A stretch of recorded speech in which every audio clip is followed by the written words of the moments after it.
Should we put the Dachshund on the table? Dachshund. No, he's going to want to leave at some point.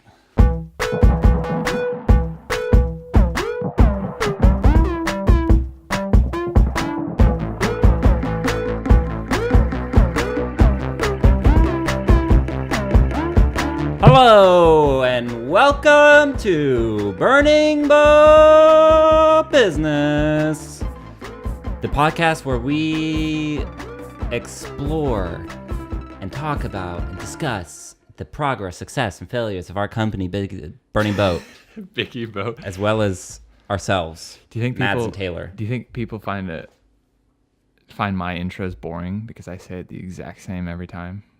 I find very monotone. It's just a very generic intro to begin with. Yeah, it's like what a alien pretending to be a human would come up with. You came up with it. I know. Because I was trying to be like, oh yeah. You know, we got a business podcast. We're all, serious. It's not horrible. Do you want to come up with a different one? How about next week you come in with a new intro? Hang on. And I get to slam you if it's terrible, but I'll praise you if it's good. Then I have to do extra work. It's just a little intro. We'll see. Come on. Maybe. What? Hey, guys, Burning Boat Business here. I can't come up with one, but yeah, that's good. That's good. I'll challenge you. I'll challenge you for the next week to come up with an intro. If there's something in it. What's in it? For me, I don't know, like a Cliff Bar. I don't know. That's serious business. That's a big commitment. Bet. That might be. Yeah, I'll give you a Cliff Bar if it's good. If it's good, okay. I trust you'll be fair. If it's terrible, I'll give you a Cliff Bar. Okay. And if it's somewhere in the middle, but how do we decide? Because I might think it's good, but you might say that's terrible. We'll ask I Phoebe. Just straight up disagree. We'll ask Phoebe. Or our listeners, and then just have it be next week that we decide. Okay, nice. Okay, fine. Okay. Remind me, though, because I won't forget. I won't. If you forget, you owe me a Cliff Bar. Okay. Perfect. Let's start with our first video has come out. Our first sort of... Oh, that's not true. That's not true at all, but I know what you mean. Yeah, basically we launched the first video for... No, we didn't do anything. They launched the vegan restaurant we've been working with. I'm assuming we can say their name. Yeah, of course. It's fucking Souls has released the first video out of 5, which is very exciting. Yeah, I think, because it's the first video that's sort of, I don't know, it feels like, I know we've had other videos come out and stuff, but this one really feels like it's like a campaign. There was like a lot of thought behind what's coming out. It's something that's more than just a promotional video for an event or a video talking about someone's business. Not to say that the other videos aren't important. It's just, it feels new to me for whatever reason. Yeah, but the other videos definitely don't feel as important as something like this. I think that is what makes it more exciting. Maybe. Because we care about it a little bit more. We put some thought into it. It's more creative. It's also more risky. I think that's the thing. It's a little bit more, all 5 videos that are going to come out are a little... basically, they get more and more... They're very unique. Out there. Yeah, in a good way. In a good way. But that means, when they get released, it's a little bit like, I hope people like it, or do people not like it? It's something that people can have an opinion about. Exactly. Which is kind of hard. People can't really have an opinion about. No, it's like, oh, that's cool. Yeah, exactly. Yeah. Like an event video isn't going to really divide people. We could have somebody be like, that's not true. Or this is awesome. Yeah. So. I don't know. I thought let people know, people seem to like it. Everyone I talk to it's getting liked good it. Responses, yeah. Because I keep on having to say so just to kind of back up again, we made the first 2 videos that are being released for this campaign for Souls. Go check out Souls on Facebook. It's a vegan campaign talking about veganism, why it's better for the environment, for your health, and for ethical reasons. Right. They we made those first 2 videos for free for them without them knowing, right? Yes, without them having really said much. No, we just came up with those ideas. We filmed them. We said, you know what, let's do it. Let's send it to them. And hopefully that'll, convince them that we can make a full campaign for them. Which means the first 2 videos, I'm not saying they're bad. I'm just saying the 3 videos that come after are like at the next level, I think. I'm very excited for those to come out. And we just finished the last one. Yes. So we'll get to that. The frustrating thing is that people keep saying like, oh, it was a really cool video. And I'm like, oh, dude, mate, just wait. Just fucking wait a month. But don't you find that's been the case for like everything so far? It is. It's like we were so excited about those 2 videos. Like those have to be front and center on our website. When we had made them, we were annoyed about not being able to put them on there because we had to wait for them to be released. Yeah. And now it's like, again, just wait until you see this. They're good. It just doesn't reflect where we're at now. Yeah. It's relative. It's because we put more work, more creativity, more everything into the other 3 videos. Yeah. And we're getting better. And we are getting better. We're still on I think if you do something every day for 3 months, you're going to get a little bit better at it. No, but I was going to say, I feel like we're still increasing the quality of our product dramatically. I wonder when that's going to start to plateau, when like what we can do with the gear and with the budgets we're given kind of reaches a maximum. It's going to happen, I think. But I was very much, so let's move to the next topic, which I wanted to talk about, doing the food videography. Yeah. For that specifically, I was like, I don't think we have the right equipment to be doing this. Yeah. Like if you kind of gave me an equipment list, I would have picked very different pieces of equipment than we have specifically for food photography. Yeah. And I was like, we'll do it anyways. Camera? Huh? Like lights and cameras? Yeah. Like what camera? Like a slow-mo, super slow-mo, like a Phantom or something. Or at least like a 240 red or something. Yeah, it's also like, I don't know, I've just seen a bunch of things where it's like those robot arms with a camera on it, and it goes so fast around the food, and they like splash water at it super quickly, and then the shot is like this beautiful, like panning, super slow, like a drop of water like flies off of something, right? Which we can't do. No. So I was like, you know what, I just think we'll do it, and people will be like, wow, you guys did really well for the equipment that you guys had.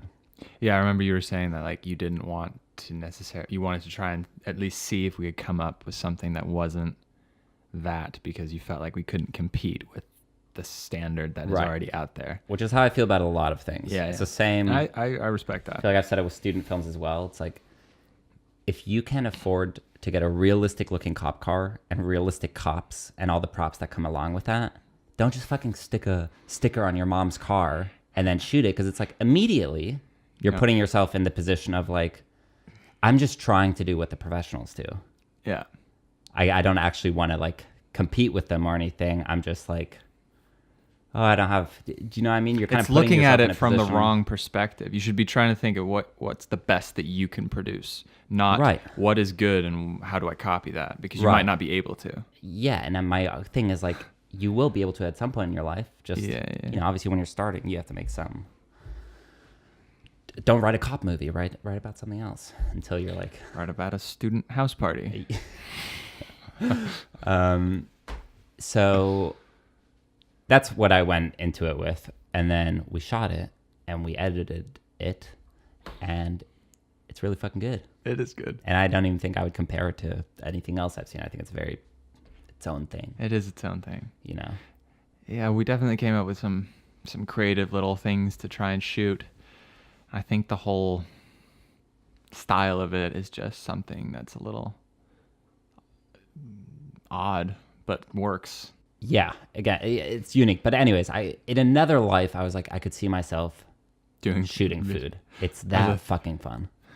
It was interesting. We set up, like you can see now, if you're watching the podcast, there's like, you know, this window right here. We put up like a shower curtain rod right there, then drape this black fabric that we bought, kind of set up our own little studio.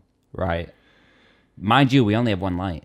We only have one light. So we're like setting everything up. It doesn't look like it. It doesn't look like it. We make the most out of bouncing light and natural light from the other window. Right, and we're lucky to have some really nice lenses. Yeah. That we don't have to worry about light too often. But it was just so interesting. Like an example was like, if you mind if I talk about this, or do you want to wait? We can talk about, let's say, one or two things. One or two things? Yeah. So I think the main two things I like were the drill and the deodorant. Yeah, so we were trying to figure out, basically everything looks better food-wise if something's moving, whether it be the camera or the subject matter. Yeah. We're trying to think of some way to make a watermelon spin. Right. Whether we move the camera around it really quickly or we actually physically move the watermelon. So we came up with the idea of sticking it on an electric drill. Yeah. And just turning it on. Spinning it that way. It sounds so stupid. And it's like all this shit we literally looked at the day before. I just watched a couple of videos and we're like, oh, that's a cool idea. That's a cool idea. That's a cool idea. Write them all down. Yeah. I was like, I don't know, maybe like 2 of them will work. Yeah. Like fucking. A lot of them worked. Putting something on a drill, spraying a little bit of water on it, yeah, and then letting that thing fucking rip is like, it looks so good. It does look good. I was surprised at how good stuff looked just with a little bit of sprayed water on there. Yeah, it makes such a difference. Water droplets make the whole thing just pop. Yeah. Gives it some texture, and it just makes a huge difference. It's the small details. And then somebody had recommended like, hey, just use some deodorant and a lighter, right? Create a little burst of fire, some flames. And you're like, I guess that could work. Probably not. Like, it's probably going to be pretty weak or not really show up on camera or whatever. Holy fuck. Yeah, that's big. That's a lot of It's fire. like creating our own flame elements over here. Yeah. That'll look cool. Yeah. I don't know. It was really fun. It was fun. We just have such a varied job. We do so many different things. It's hard to get bored. Yeah, exactly. I mean, we'd really have to do something ourselves to be doing the same thing over and over again. It's really up to us. Yeah. We can choose to do so many different things. Yeah. And I think we're putting ourselves in positions where it's like, well, we don't really know how to do this, but like, how hard could it really be? Also, we're like way fucking ahead of schedule. We can learn it, I think, is our go-to phrase. Yeah. A lot of the stuff we come up with, we haven't done before, but, in theory, it should work, so let's try. And it is work. That's the weird thing. It is working. And it's making the stuff we do better. And it's working more often than, say, like if I picture myself back in college and film school, there's so many things I'd be like, I'm pretty sure that works in my head. Yeah. But do it. Like, actually, it doesn't really work at all. Like what? I mean, it'd be hard to give anything specific, but just like my short film that I never finished because so much stuff was like out of alignment with how it kind of was in my head. Or, you still thinking of finishing that? If I ever am sitting around and have nothing to do, sure. Yeah, that means never. Yeah. And then, yeah, I can't think of anything specifically, but I mean, just like in your head, or I would do things where I'd be like, oh, I just need one angle of this entire scene because it's going to be this interesting scene where you're just zooming in and it's one angle and blah, blah, blah. And afterwards you're like, okay, but that's just not interesting because like you can use eyes and all these other cuts to sort of portray emotion and have the audience be more involved in all things that I didn't really understand back then, even though I was studying it. It's an understanding for how film works that is making us able to execute ideas.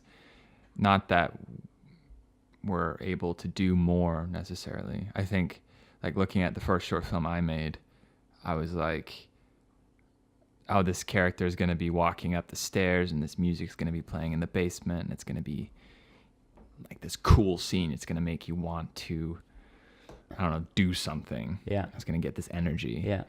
And you shoot it and it just doesn't work. And you're like, oh, that doesn't work. But really it's just because you didn't know how to sound design it correctly. Yeah, I think that's huge too. You didn't know how to shoot it right. You didn't know what to put before and after that scene to give it some context, and that's really what wasn't working, not the idea itself. Right. It's like you just didn't know how to pull it off. So many things. Or even the, like, you don't fucking have to show them going up every staircase and the, you know, it's like... Show them arriving everywhere. Yeah. We've joked about that a lot.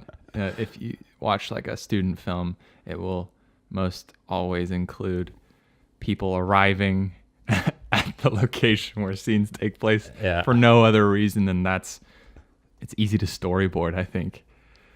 It's just... Then they get out of their car, they walk up to the door, they walk in the door, and the scene begins. It's like, why does that matter? And you see them open every door, walk down every hallway, turn every corner. Yeah. It's a common mistake. I mean, like we're saying, we did this too. For sure. This is exactly what I did. It's funny, though, to look back and be like, why did it... I think it's because you get stuck in, like, you watch a film and you're like, the scene of him walking is so cool. Right. I want to use that. Right. But you're not understanding why it's cool. It's not because he's walking. It's because it's, you know, suddenly it's a break from the action or whatever. Yeah. It's something completely different. It's nothing to do with that. Yeah. Yeah.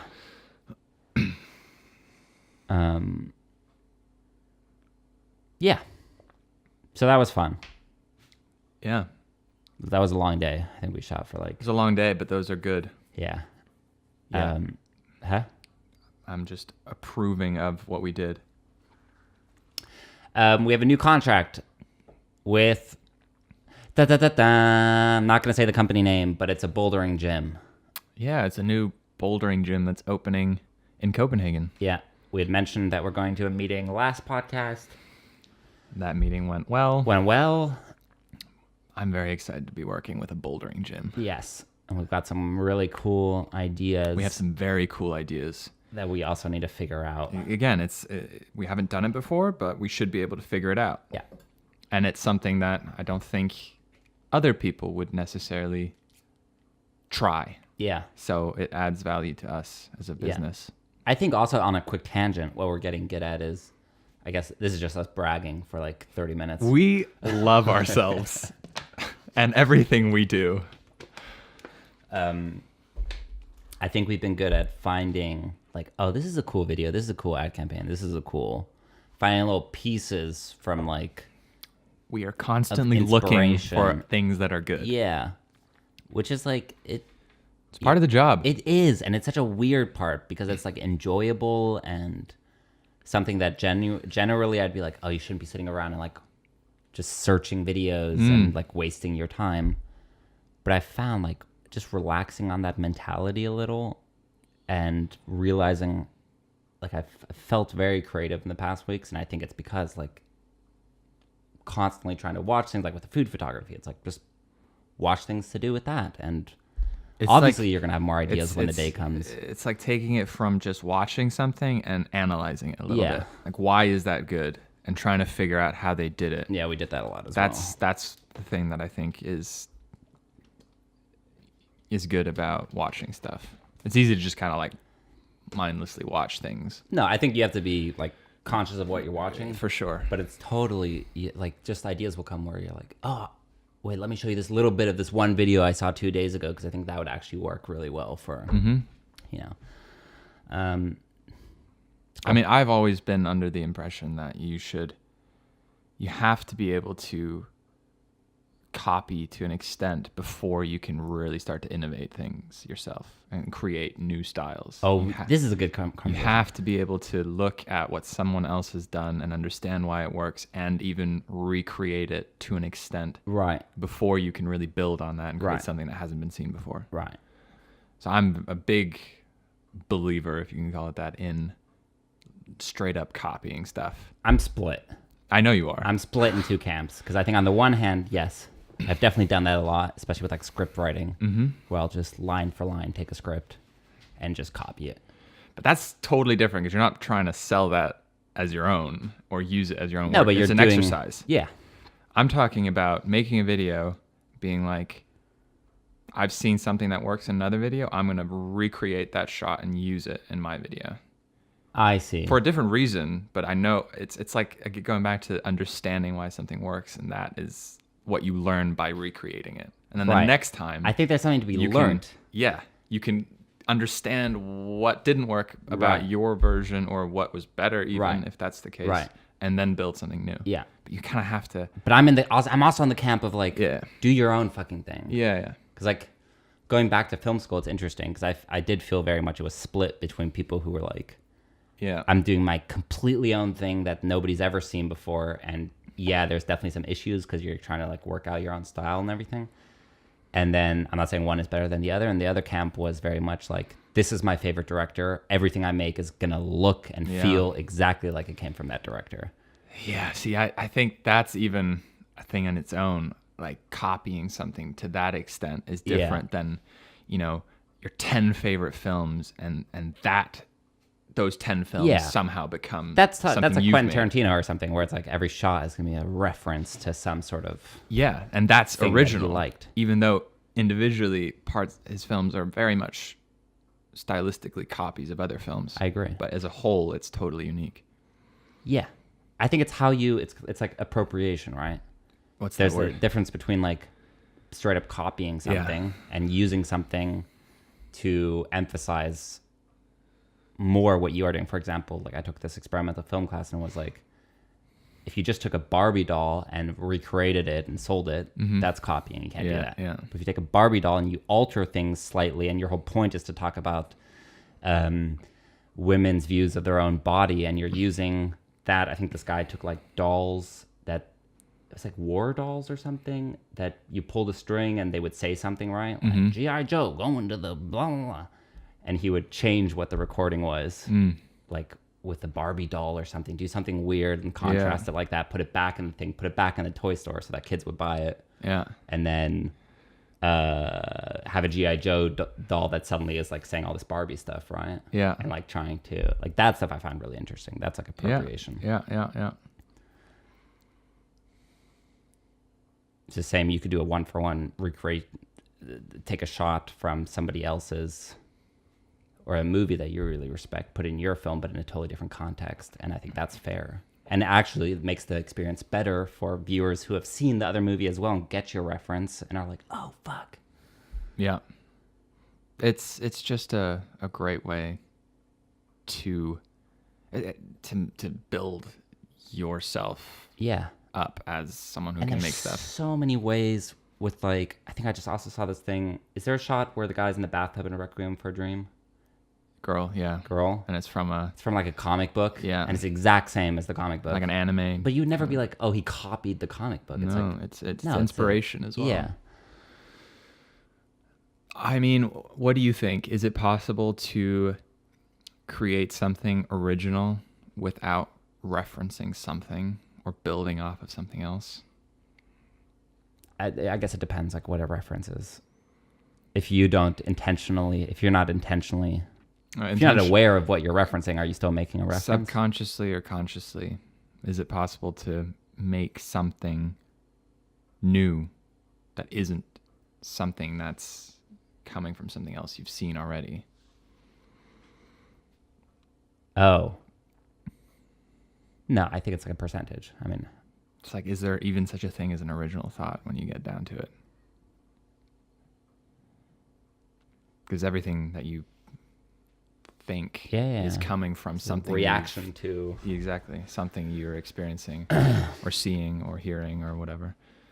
I guess just as you drop out of your mother's womb, the first thing you do would be a pretty original, even though you already might have been influenced in the womb. You've already been hearing stuff, feeling things.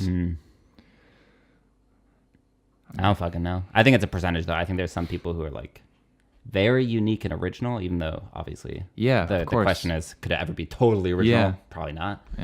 And then there's stuff where you're like, I feel like I've seen that before, or this is just the ability to take what you know and turn it into something. Right. That's the question, that's also a weird balance between like wanting to watch a lot of things to have inspiration, but also not wanting to be too affected by, I feel that a lot with movies. Like I'll watch a bunch of movies and then I'll be like, ooh, I need to stop now. Yeah, because I was like, I need to get into my own thing now. Yeah, because it's very easy to watch a movie and be like, oh, I want to do something just like that. Yeah.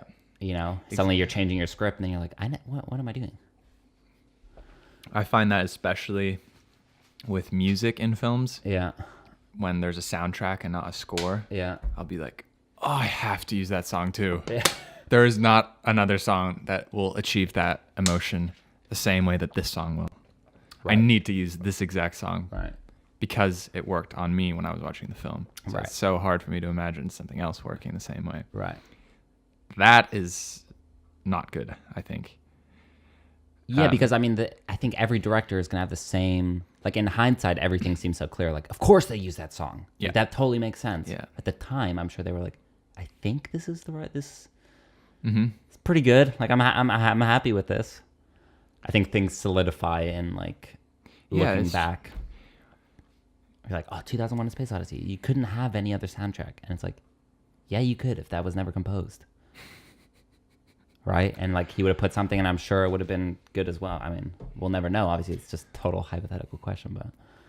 No, but it's obviously true. Yeah. It's like that. No one could have ever played Forrest Gump other than Tom Hanks. It had to be him. Yeah. Except. But that's all we know. The world where he didn't. Yeah. Yeah. Yeah.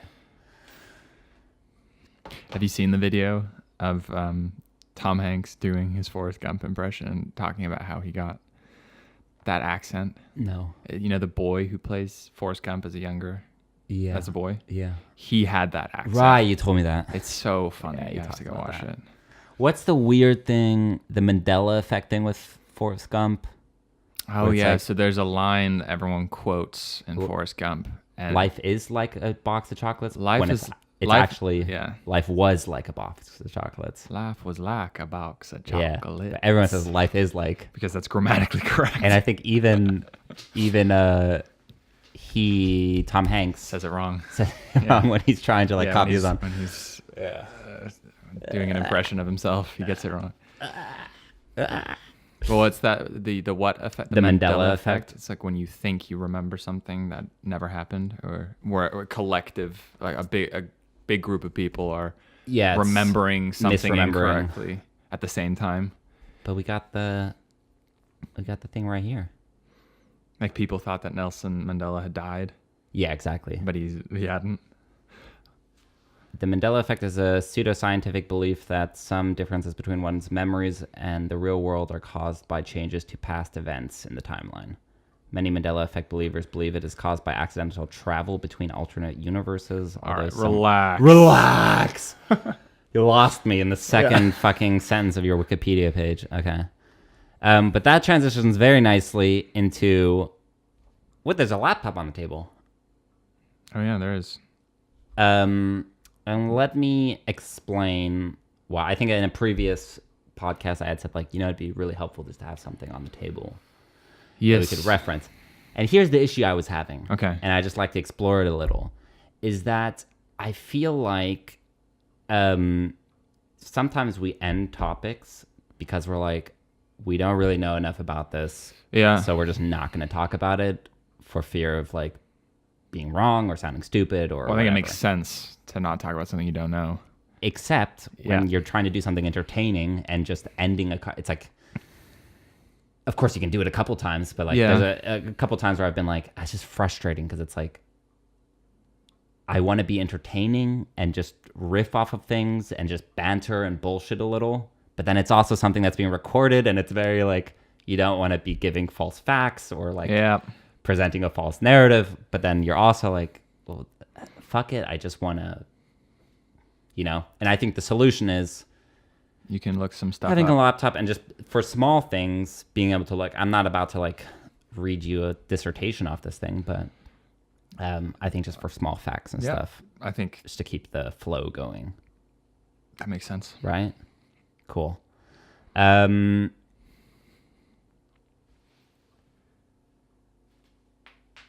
us see. Okay, so things are, I'm just going to keep bragging.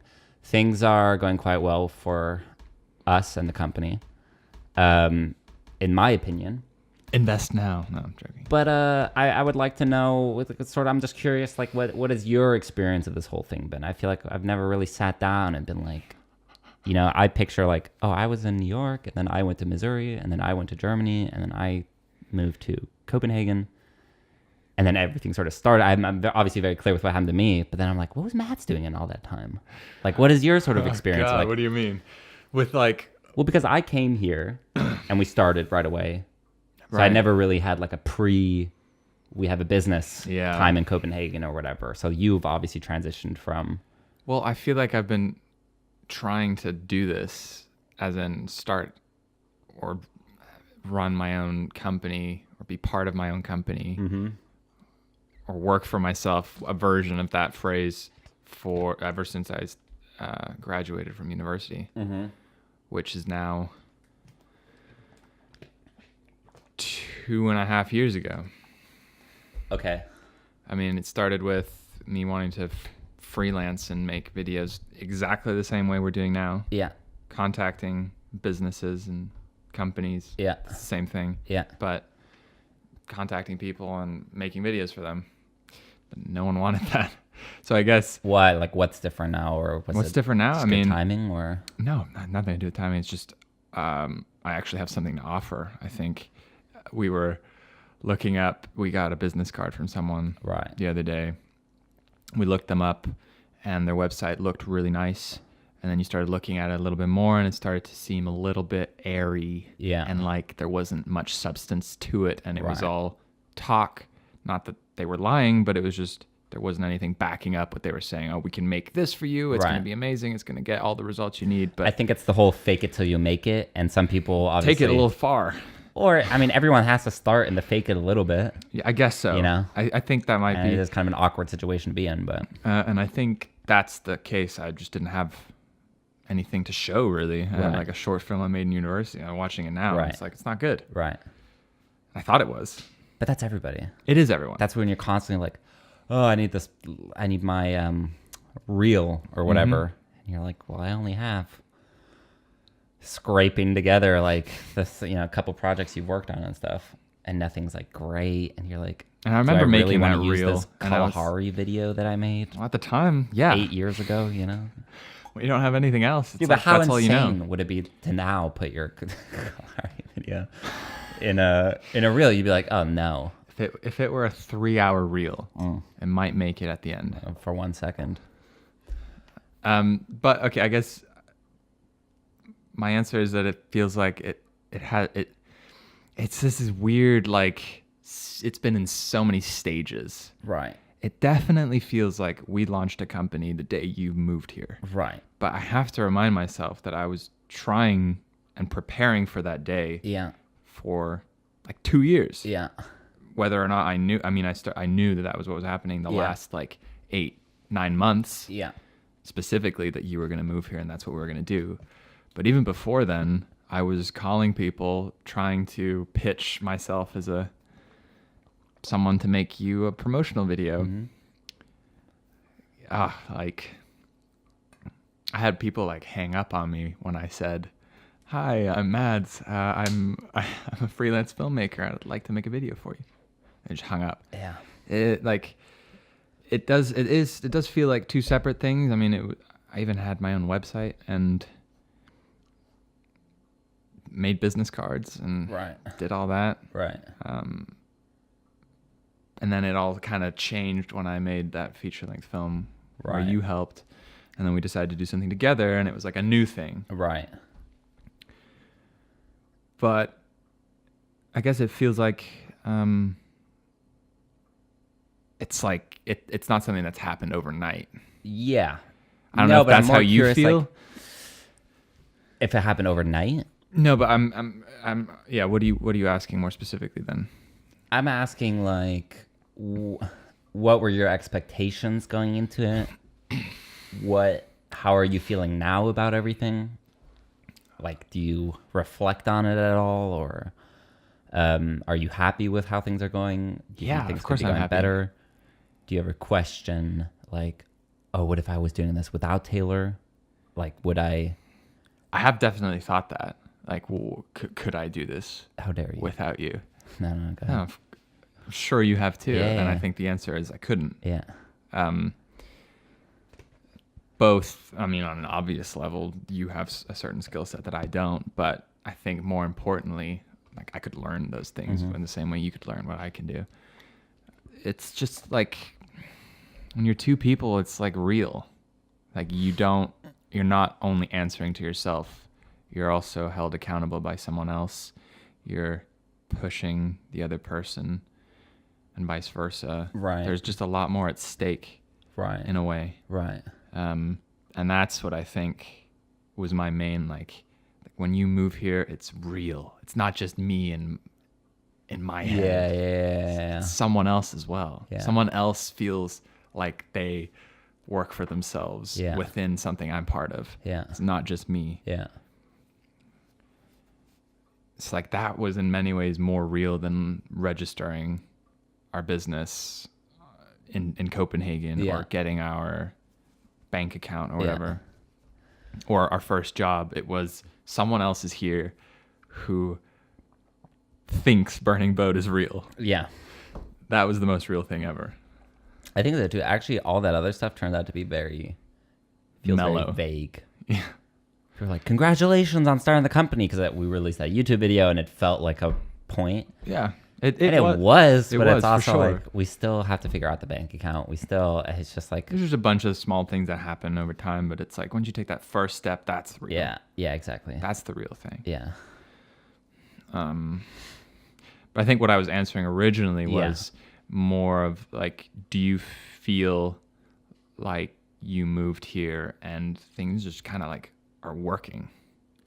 Or do you also feel like you prepared for it in one way or another beforehand, and that it's not just like we started a company in 3 months? It's like it's been a long time in the making. Everything leads up to going to film school, working, I think 3 or 4 production jobs, post-production jobs, like all that shit. If I had left high school and been like, I'm going to start a production company, it would be totally different. Yeah. You know. I mean, even when I was still like my second year of university, I had big ideas of starting my own company to do with student filmmaking. Yeah. It was called Envision Student Cinema. Oh God. I have like a whole notebook with diagrams and why Envision? Because it was about being able to take what students envisioned that they would want to make. Stuff like, I want a cop car, I want like a real film, and be able to use the production company to make student films into real films. Better. Okay. Yeah, take good ideas and actually put work into them, put money into them, and make them real. I mean, I don't know. I've just been kind of obsessed with the idea of my own thing for, I guess, a while. I sometimes think about that still, and that like that's not obviously not what we're doing now, but just the thought that went into it must have slowly morphed into this. Yeah. In some way or another. Yeah. You know, there's never a day where I was like, I don't actually want to start a company. Right. It just kind of continuously changed until it became something that was real and someone else wanted to do something as well. And we came up with something. And even when we came up with something, we didn't know what that was. Yeah. And we're still, I think, kind of falling into place a little bit or adapting to what we're actually good at. I don't know if we'll ever. No, and I think that's good. Yeah. But we are kind of more moving into the commercial area. As in, I think we're quite good at making commercials. Like ads. Yeah, which is weird. Like creative ads. But it is like it's the closest thing to a short film. I feel it is. like It is a short paid film. For. It is a short film. Yeah. It 100% is. Yeah, I agree. I was obsessed with watching Mad Men and Don Draper come up with ad campaigns for products. You know the TV show Mad Men? I've never seen it, but yeah, I know it. I wanted to be him. And like the last couple of weeks, I've kind of felt a little bit like we're doing similar things in terms of like working with a company who have a product or a service and trying to think of the best way to advertise that. I never thought I'd be doing that. Yeah. Oh, that ties me back to fucking souls.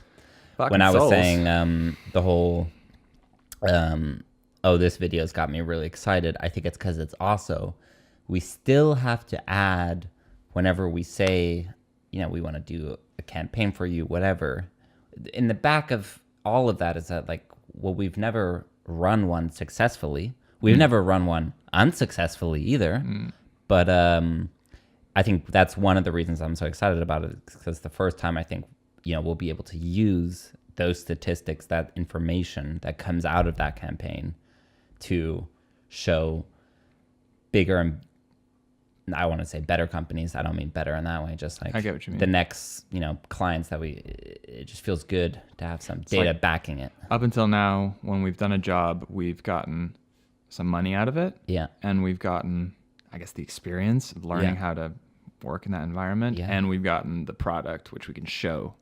Like, we have a video. Yeah, This is what we've done. Exactly. But now with this one, we potentially will have some, like you said, statistics to show that what we came up with had the desired effect that they asked for. Right. Which is a whole So new I feel thing. confident in the things we tell people, but then it's also like, Yeah. you see, we got 400 Instagram followers. Let us tell you how we did that. It's like, okay, Yeah, no, it adds some oomph to our talk. If we can point to a some oomph, project. and it's just like it feels comforting that I feel like I'm not bullshit. I don't feel I'm bullshitting people, but it also feels comfortable about data to be like, yeah, I'm really not bullshitting people. It's like on a completely another level. Going vegan, I got a lot of questions about like, how do you get your protein, or how do you make sure you have enough iron or omega-3 and all these like numbers? And how do you get all your protein? And you're like, well, I feel healthy, and everything I'm researching points to me being healthy. I'm able to do more than I used to, and my skin is the right tone, and like there's nothing wrong, and the doctor says I look fine. Like until you get a blood test, and your numbers are correct, it's like that adds a little bit of like I am healthy, even if you feel like you are. Yeah, it's just nice to get that confirmation. The data, the science, the data, the undisputable info. What am I doing? You just like, it's like a little tick you have. You like to adjust it. Well, no, because I like to sit in different positions. I guess that's good that you changed. This is very comfortable. This feels like nice. Okay. Is Matt's happy with where we are? Yeah. Yeah. But it's not like I'm like you know that there's more. There's more to so come. much. There's more to come. It's not at all like a feeling of it's working. No, I just bring it up because like it's working and let's keep going. Yeah. It's not like I'm not happy. Yeah. It's like I love it and let's do more. Yeah. Okay. That's good. What are you? The reason I bring it up is because I've had a lot of people say like, "Oh, congratulations," and it sounds like the business is going well. And I just want to clear it up for everybody. Like, we're not making whopping amounts of money. I mean, in my head, success is like as soon as we can pay for everything that we need, sort of the essentials in life. It's a massive success for me. It's a different number you have to start looking at in terms of measuring success. Then, right. I feel the same. The game isn't anymore. When we're talking about success, money's definitely a thing, obviously. But to a certain... But that's not really, I mean, this whole podcast, that's not really what I've been thinking about. No. It's about the projects we're working on and things we're making and the impact we're having on the people we're working with and how that leads to more stuff that we're more excited about working on. Right. It's like everyone says, don't do it for money because money will come if you do what you like. Yeah, do what you love definitely agree and with do that. that well. Like that's not a question. But I do just want to clear the air. I'm starting clear to get the air. Feeling that people are like, "Oh, you guys are fucking," and it's like, you guys are... No, we're just happy with where things are. There's still room to grow and everything. And, of course. We're not millionaires. But it would also be like, no, we're not millionaires. But I think it's. I guess we should also be proud of ourselves for actually having done what we said we would do, and that it is going well. I think it's easy to like it is going well, so it's hard to imagine it not going well. Yeah, you always just accept. Yeah, you accept the reality that you're in. Yeah. Well, hopefully not. If it's a bad reality, you change it. But you know what I mean. Take it for granted, I think. I think you have to remind yourself that. Like, so when people are like congratulating us, I don't think it's because they think we're doing something that we're not, and that actually we're not as successful as. I don't know. Yeah, I don't know either. Don't know really I just want to say that and let people know that personally I'm super happy with where we are. Of course, like you said, there's still room always. But that's the improve. thing. To me, I feel happy when I know that there's more to do. It's like if I ever felt like that's it, like that's the best, like that'd be fucking scary. Like that's all I got. Yeah, but would that ever? I don't think that would ever happen. No, but that's like you're up saying. to us. You make a project and you're like, oh, we'll never do better than that. Yeah, but I feel like I think that happens a lot of the time. You think? Yeah, you hear of like astronauts who went to the moon for the first time and came back, and all of them became depressed, and a lot of them became addicts and alcoholics because that was the highlight of their life. Oh, I see. They're never going to be able to top that. Obviously, that's hard to top in that category. Yeah. Find somewhere else to succeed in life. Right. That's kind of what I mean. I see. Yeah. It's like you win an Oscar or something, and it's like, well, what's next? This is my passion. Making films is the highest honor, or whatever. I think that's your issue if you think the Oscars are. No, but I'm not saying me. I'm saying that's a thing. I'm not saying you either. I'm saying in general. So it's like we make the best something. Wow, Right. just suddenly got very quiet. Oh, yeah, The fridge went off. But that's only like, let's say we make an amazing food photography video or videography video, and it's considered the best of all time. But yeah, I don't know. Okay. I just mean like it's up there. Okay. It just, people watch it and they compare it with what we think is the best, and Yeah. they think ours is better. Okay. Great. Like, let's make another video about something else. Yeah, And we've done that. Like, yeah. There's But always. I wonder, what I'm curious about is that, like, when Kubrick or Tarantino or who the fuck ever makes a film that people are like, wow, this might be one of the best films of all time, right? Yeah. Is the director also Thinking that? I don't think so. Thinking that that's the best film as well? Yeah, because I think have we no glorify certain films and I'm like, wow, that person who made that film must just be like, what do I do next? I have no clue. That was amazing. I think everyone in that field, in that realm, maybe not Quentin Tarantino, he's a bad example, but like I could imagine that a lot of people make something that other people are like, oh, this is the greatest thing of all time. But to that person, they're like, just wait for the next film. Where I have this other idea that I personally think is so much better. I feel like that shit happens all the time. And then people are like, what the fuck is this? This is bullshit. This is shit. And that was that director thinking that way. You know, I think it's just a constant. That's interesting.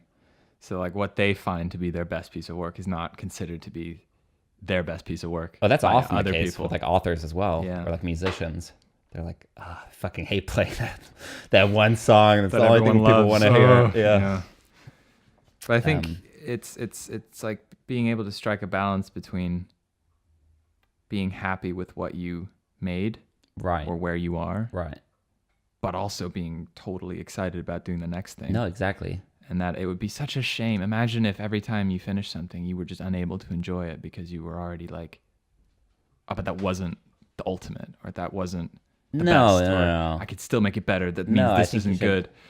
Yeah. Like enjoying what you made or where you are is kind of the point. Definitely. Because otherwise you're always running after something.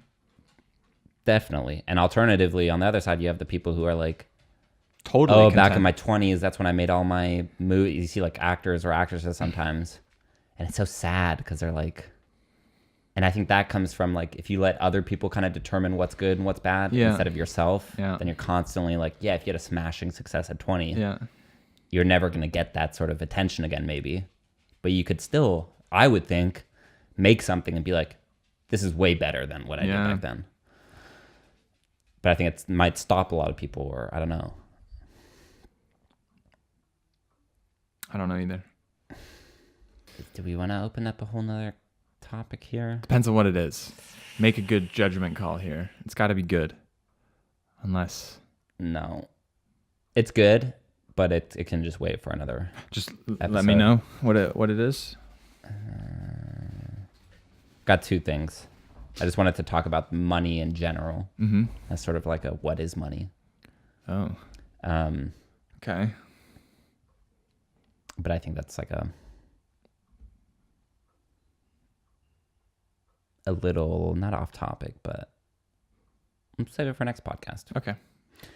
And then I was going to ask about your short, which now I'm thinking we could do that next one as well. My short? You had said that you once wanted to make a movie about like cards and cheating in casinos and stuff. And you were like, oh, I did a bunch of research. And I was just curious. Oh, come on. You want to do that? I'll do a little. All right, let's do that. Well, let's just start us off. So basically we were talking about... What were we talking about, though? I think I was talking about like, Masterclass. We're talking about... Weren't we talking about Masterclass? No, that was a different podcast, but that will get us into it. Basically, I was saying, I once heard... I don't fucking know how we got into it. But that was interesting. It was about Phil Ivey, and then Phil Ivey had this...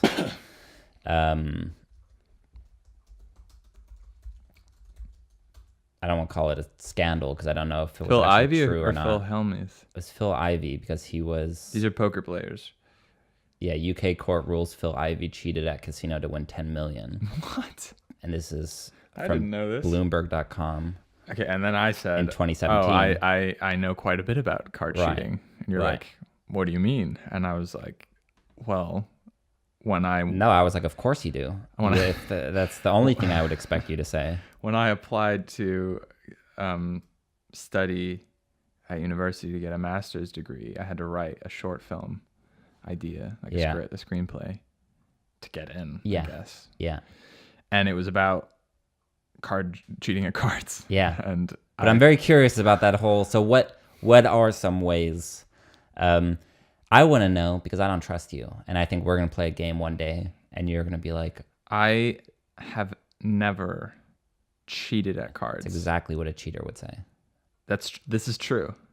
But I don't know. I take a lot of like pride. I do. I think you know that. I do know if that. If someone challenged me to do something, yeah, and I do it, and then afterwards they accuse me of, oh well, you made it easier, or that wasn't quite what I meant. Right. That's the worst. That's why I'm so like specific. Annoying about. Well, what do you mean? Like, what is exactly the thing I have to do? Yeah. Like a climbing challenge. Like, am I allowed to touch this part of the wall before I get on the wall? Right. Or will that disqualify me? Right. I do take. I don't know. I don't know why. It's funny. I guess it's funny. It'll be like, so Mads, would you rather be a tomato or a cucumber, right? It's not totally arbitrary. And you're like, what kind of cucumber? What? A cherry tomato how big or is a tomato? Plum tomato? I gotta. And you're like, dude, it's just a fucking question. Yeah, I guess I'm just thorough. That's good. It's a good trait to have. And I think that's the same thing. It's like, I don't know.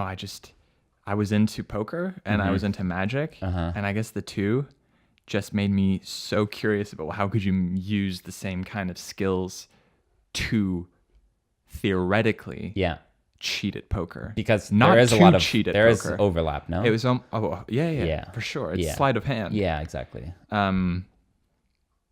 mean, even just magic and poker are overlapping in terms of like misdirection and how you'd want to misdirect your poker opponent to think you have something that you don't have, right? Or to trick them into doing something that you want them to do. Right. I guess they kind of mix. Obviously, there's the playing cards that are obviously overlapping. But then, like, the cheating at cards was just such a fascinating thing to me. Yeah. And that there's, like, this famous card sharp or card shark. I've heard both terms. I've heard card shark. I've heard card sharp even more. Interesting. It's like you're sharp with cards or something. This book... I think it was written by someone called Erdonase, which is like the letters can be changed around to spell something that's like reveal. I can't remember the story, but it's like there's some mystery. No one really knows who this guy is. It's like marvelous riddle. Yeah, like that. I am Voldemort. Lord Voldemort. Yeah. Something like that, where someone like figured out who he was based off of something. Yeah. Interesting. But he wrote this book that was revolutionary in terms of describing how you could cheat at cards. It's in a variety of different ways. What I was telling you was it's really hard to cheat unless you can get your hands on the actual deck of cards. Right. So if you're in a professional poker tournament where there's a dealer, you're not shuffling the cards yourself. Right. Yeah, it's kind of like, that's it. You got to be able to get your hands on the cards. Right. For like the vast majority of stuff. I mean, there's things. What do you think anybody ever could take a card from the dealer and throw them back and pretend like it's two that they're throwing back? Well, that's the thing. I mean, I guess you could hold cards, hold out cards by palming them and dropping them into your lap, and then using them later on and start to get like a little collection going and be able to like little pile. Those are a small deck of cards now, but I think the main thing is that you could cheat if you're at like a home game. And you're playing with your friends, right? I guess you wouldn't cheat on your friends, but if you were hustling, I might. Playing people for money. And you rotate who shuffles. Yeah. There's so many things. I think one of the main things you could do is stack the cards.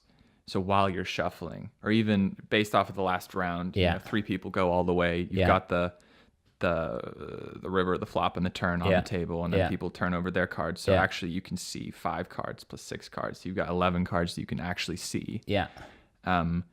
If you're the next person to shuffle, you gather them in an order so that they're already stacked, so that when you deal yourself the 5th card, it's going to be a picture card. And then the 10th card is also going to be a picture card. So you're giving yourself high pair, for example. Well, what was that? You pre-sort the deck?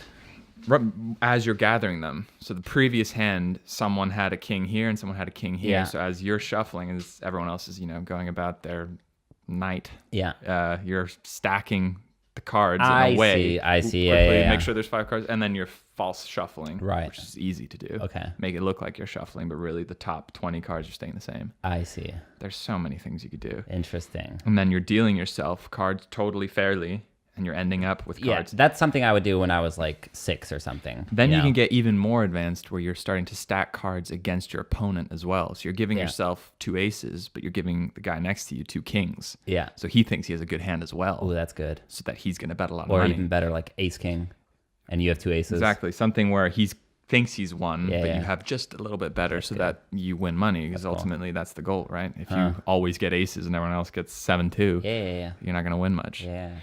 But then there's things like marking cards as you're playing, so creasing them.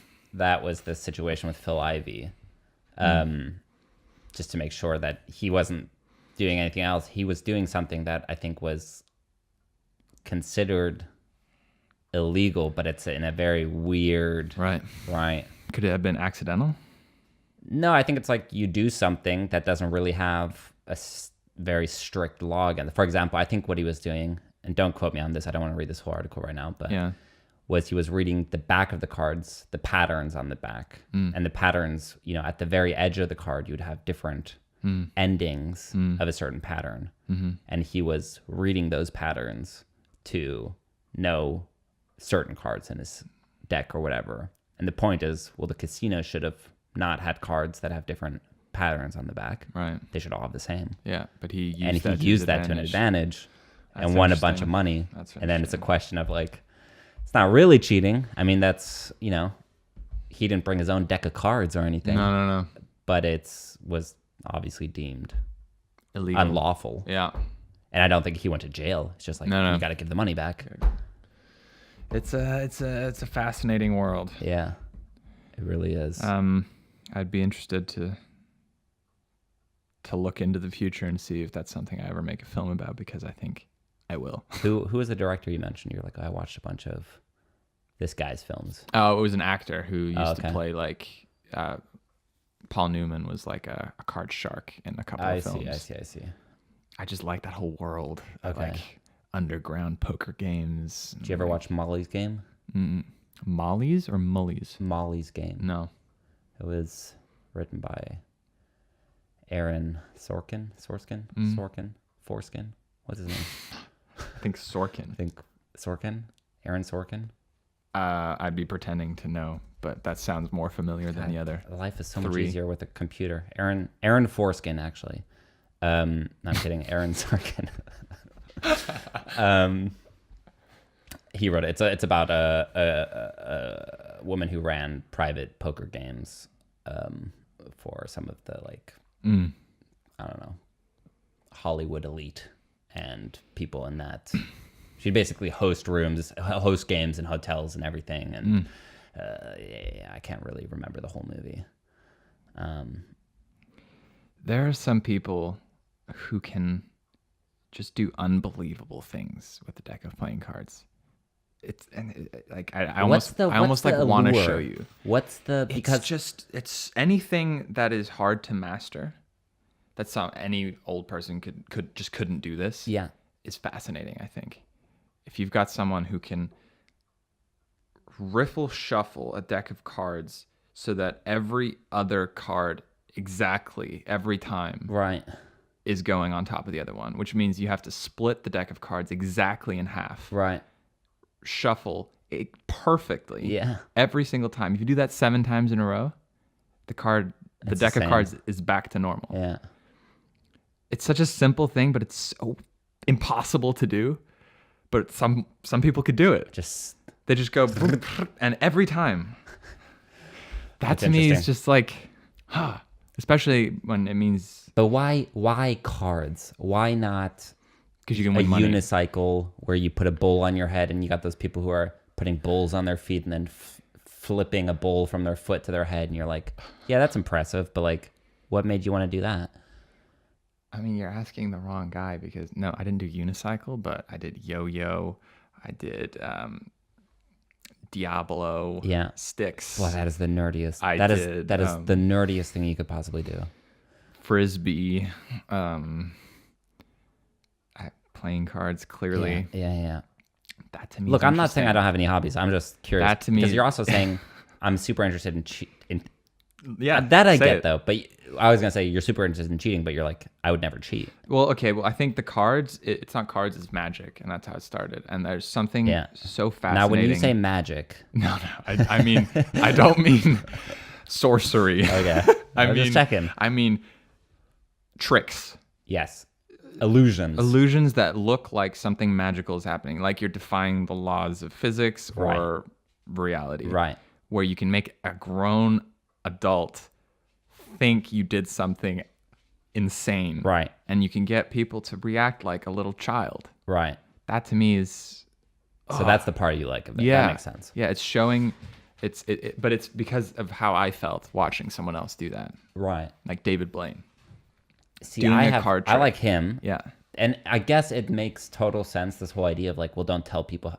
I'm a little bit against that philosophy of like, don't tell people how you do something. But in magic, it really ruins completely all the fun. It does. Like there used to be this show in Germany, which was this like blue magician. I think it's actually an American show that was just translated. I've seen it, yeah. Right. Who just reveals tricks. He just reveals tricks. It's very interesting, but it's also suddenly it's not a cool trick anymore. You're almost like, that's so stupid. Yeah, it is. And I think that comes from, well, first of all, the average person isn't going to have an understanding of how difficult it is to do that. Right. Like, I don't know, if you're doing a trick that involves lifting 2 cards instead of 1. Mm-hmm. And that's all. Oh, you're just lifting 2 cards and making it look like there's 1? And that's how this illusion is performed? It's like, okay, great. Yeah. But like the technical skills that go into making that look real, and being able to do it whenever, and at the right time, with the right kind of performance timing, because it's like most of magic is like about knowing. It's like a performance. Yeah, it's like acting. It is a performance, and that's why David Blaine is so good. Is because he knows when to not say anything, when to say stuff. What he controls everyone in such an interesting way that he gets bigger reactions than anyone I've ever seen. Okay. Like I can do this. I can do a lot of the tricks he can. Really. He might be a little better at some of the like finesse. Okay. But I can actually do those tricks. But I can't, because I can't do it the way he does. Because he's able to get the reaction out of people. I can't get the reaction because he knows how to I can't. You got to watch him because he just knows how to control a crowd, and at the right time, this is the reveal right now. Yeah. And then not saying anything, letting them think and letting it sink in, kind of in the same way that like a scene in a film. It's like having the right timing, right, and not too much of it, and not too little of it. Timing. It's an art. Everything. It is an art. Yeah. And then also the kind of crazy psychology that he has, which is if he messes up a trick, like if he fucks up and he only lifts one card when he was supposed to lift two, he just pretends like it's part of the trick. Yeah. And his belief, it seems like a belief that he's just continuing the trick and like nothing went wrong, makes everyone else think that that's the right thing anyways. And that's true. Although there is a meme out there where he does that and it's just like, oh really? Yeah. And he just he just keeps going, but everyone's like, what? Yeah. But it's like, I think that's something that would stop a lot of people, would-be magicians, from actually becoming magicians because of the fear of fucking up and messing up a trick. Yeah. It's like he gets over it pretty easily by just, okay, if something goes wrong, I'm just going to keep going. Yeah. Until I've confused them enough that they think they messed up or that I've moved on to another trick and I impress them with that next trick. I like that. Come here. It's like I do this thing where if I think I've done it with you multiple times. Like we're playing Frisbee or something. And I'm like, you see that trash can like 50 meters away? Yeah. I'm going to get it in that trash can. Yeah. And then I throw the Frisbee and I don't get it in, of course, because it's 50 meters away. Yeah. But the one time I get it in, you're going to be amazed because it seemed like I knew I was able to get it in. I like and that. It happens. No one remembers the guy who like said something and it didn't happen. Yeah. I mean, you got to like, it's a fine line between just sounding like an idiot. But no, it's very true. It's I funny. found that too, yeah. And then people will start being like, oh God, you're the guy who always like... You can do it. How could you do that? Yeah. It's cool. And you just got to play it cool. Yeah, of course I got it in. Even though inside you're like, holy fuck. Okay. Well, I just came across as a massive nerd. Thanks for that. No, it's interesting. I think it's... Here, this is interesting to bring up. Let's keep this thing rolling. I make fun because I respect I was thinking the other day, I was like, we banter a lot, and what does this word banter mean? It's like a playful exchange, I want to say. Okay. God, you're always asking for definitions. This is really why I want the computer. Thank you.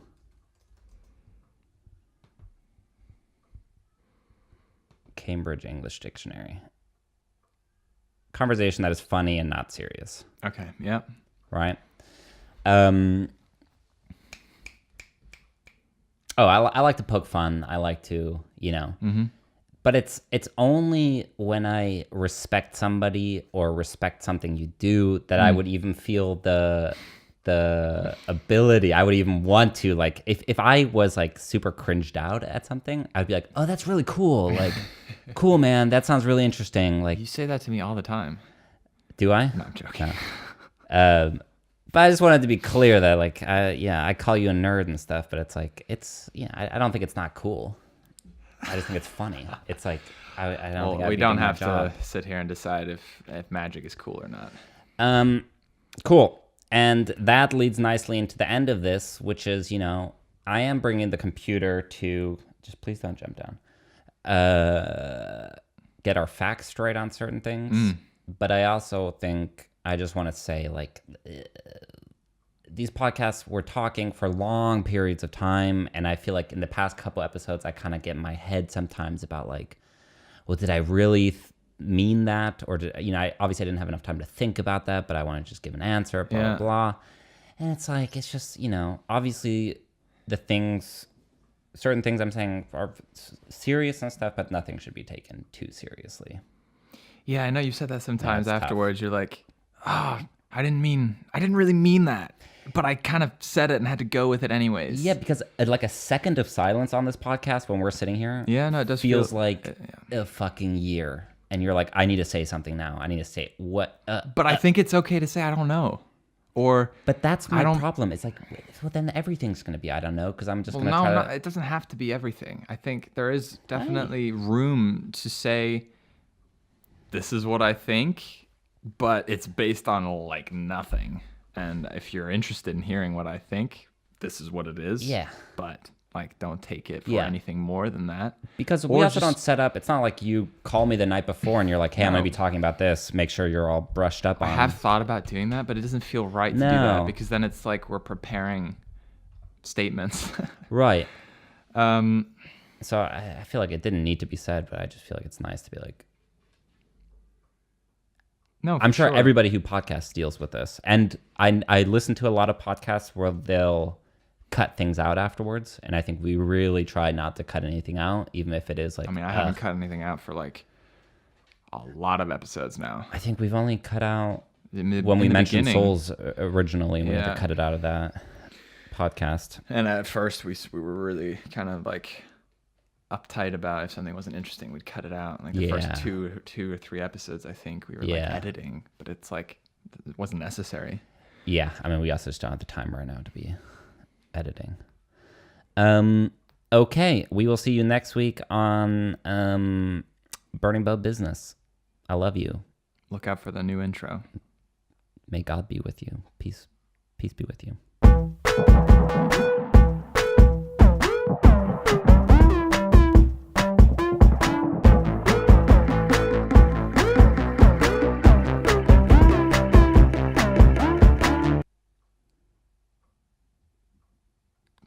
Who was it that says stuff like, I think it was Joe Rogan. He's like, I say stuff that I don't mean because it's fucking funny.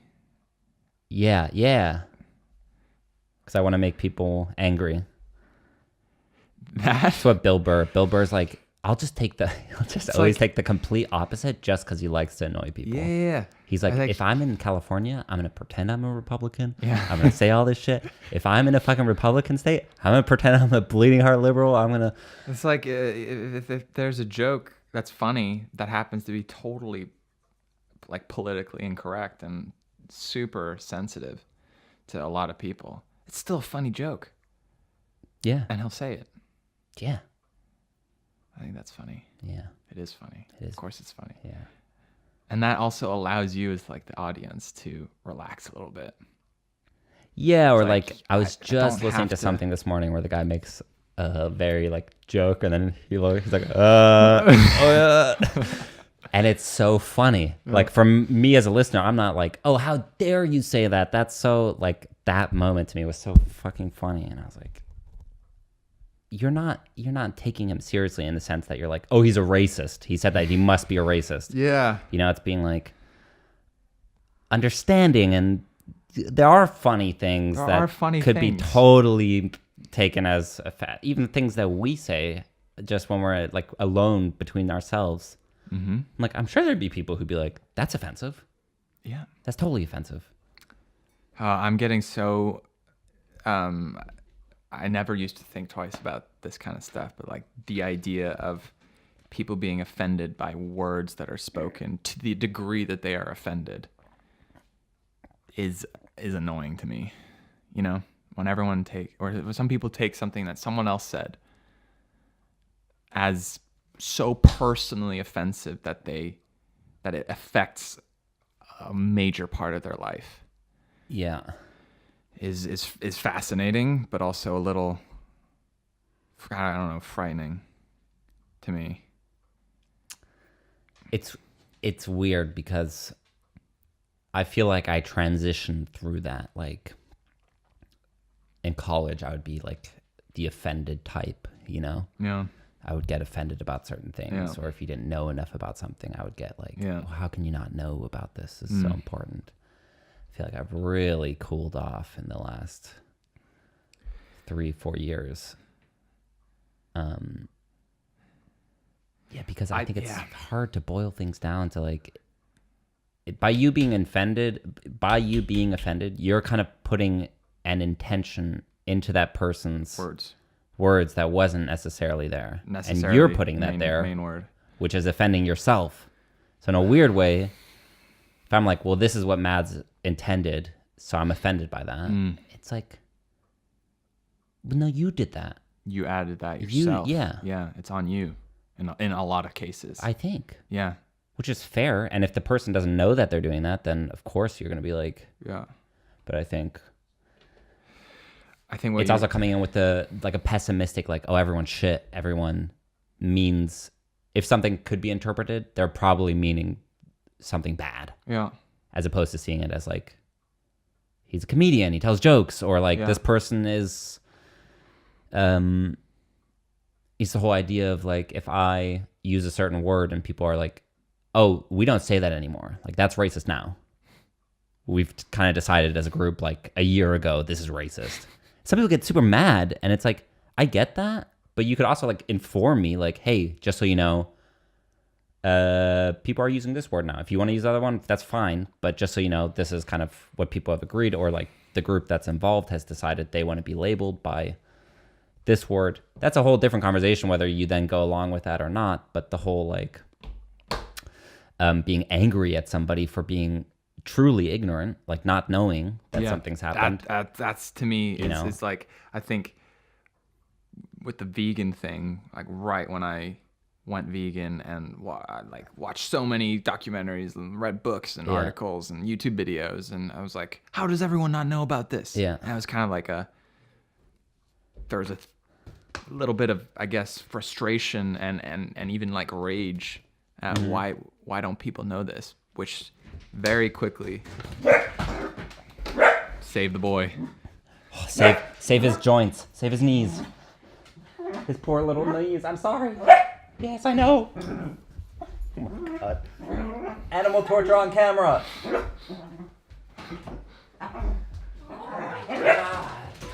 Oh my goodness.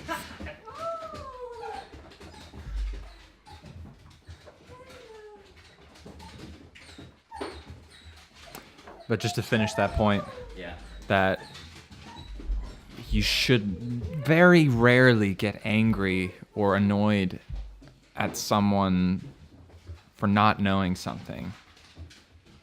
Yes. The point where it starts to get real is when someone is unwilling to learn or look at your perspective. Yeah. That's where it can start to get close-minded. Yeah, it's like, okay, you didn't know. I didn't know either for a while. Yeah, but we're kind of done. You can come in.